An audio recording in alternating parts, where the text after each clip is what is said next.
Here we are. All right. Good morning. Hey, everyone. Hey, look at this. I'm going to do the daily reading today. From the Daily Reflections book, and Emily's sitting with me, and so which is kind of cool, isn't it? I think so. Say hi, Em. Hi, Em. There she is. Hi. Yes. So here we are, Daily Reflections, October 23rd. The title is What We Know Best. And this is from the 12 and 12, page 150.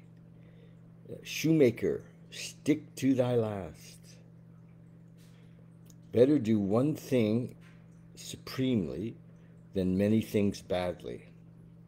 That is the central theme of this tradition, Tradition 5. Around it, our society gathers in unity. The very life of our fellowship requires the preservation of this principle.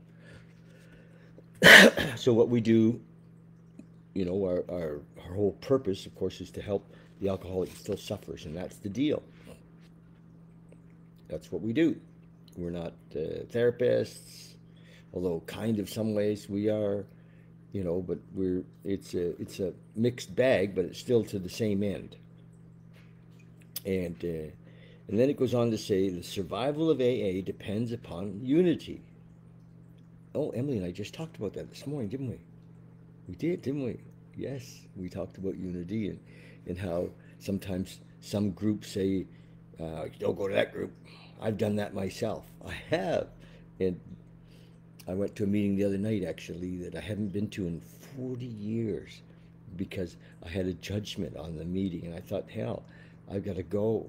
And I went, and it turned out to be a great meeting. It was a men's meeting. I'm not going to mention what it was, but it's a men's meeting. It's a bit rough around the edges. It has a reputation of being rough around the edges and not very compassionate or sympathetic to the and that kind of thing is the reputation. But it was great.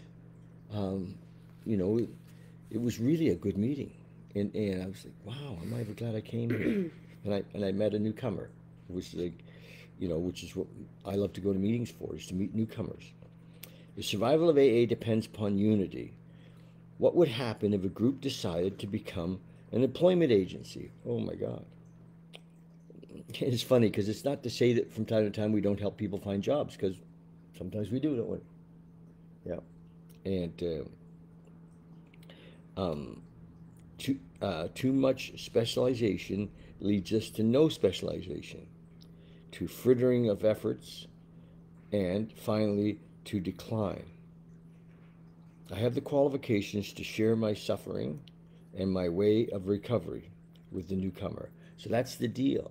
You know, if you're in recovery, and it doesn't matter, you know, if you're, you know, 3 months in or 6 months in or 6 years or 30 years, you know, you have something to give the newcomer, you know. And lots of times we judge ourselves. I've had people say, oh, geez, I'm afraid I'm going to screw them up. They're already screwed up. It's okay, you know. But you've got 3 months in recovery. You've got something to give. You know, you've got 3 days. You've got something to give. So that's what we do. That's our whole purpose, is to work with and you know, help the alcoholic who's still suffering. And conformity to AA's primary purpose ensures the safety of the wonderful gift of sobriety. So my new responsibility is enormous. The life of millions of alcoholics is closely tied to my competence in carrying the message to the still suffering alcoholic.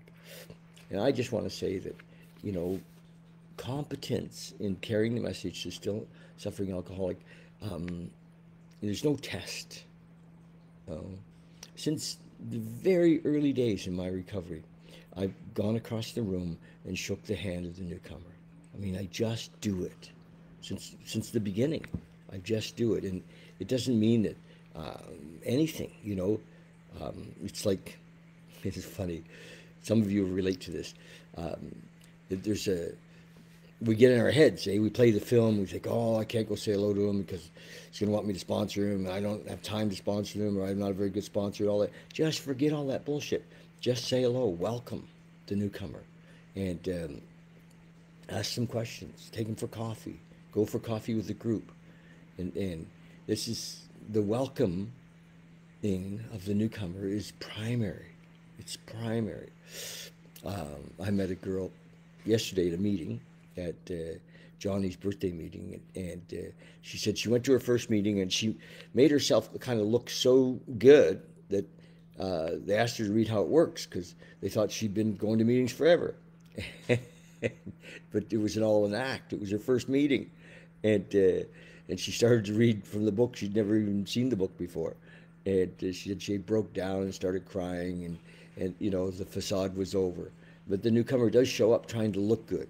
I remember my first meeting. I know I'm running on here, but I remember my first meeting was at the Garnet Block in Calgary, and I didn't know anything about the Garnet Block, and I was kind of fancied myself a biker at the time, and I had an earring, and I actually think I put a sport coat on, and I wanted to look good, so I went to the Garnet Block and trying to polish myself up, so that I didn't look like I was in as much trouble as I'm in. So newcomers will do that, and we got to be able to see through all that, and let them know that they're in the right place and that we can help. And often they've been to a lot of things trying to quit drinking before they come to us. They've been to a therapist, and they've been through a couple of relationships, and they've lost a couple of jobs, and they've tried. I was a good quitter. I quit drinking a lot. I just couldn't stay quit. And so anyway, that's it. It's our primary purpose, and helping the newcomer and to save their butt. So it's Monday, and I'm in Squamish. So tonight the meditation group's going to be online on Zoom at 7 o'clock your time, Calgary time, if you're in Calgary, so 6 o'clock on West Coast time. And Emily, are you going to join me for meditation tonight? Maybe? We'll see. Probably not. Probably not. She has these 9-year-old twins that kind of take up, her life. I have twins too. The dogs, they're downstairs. So I know that they can be consuming. Can they be, right? Yes, their 9-year-old twins are very consuming. All right, so that's it. Love you guys, and meditation tonight on Zoom, and that's it. Love you lots. Cheers.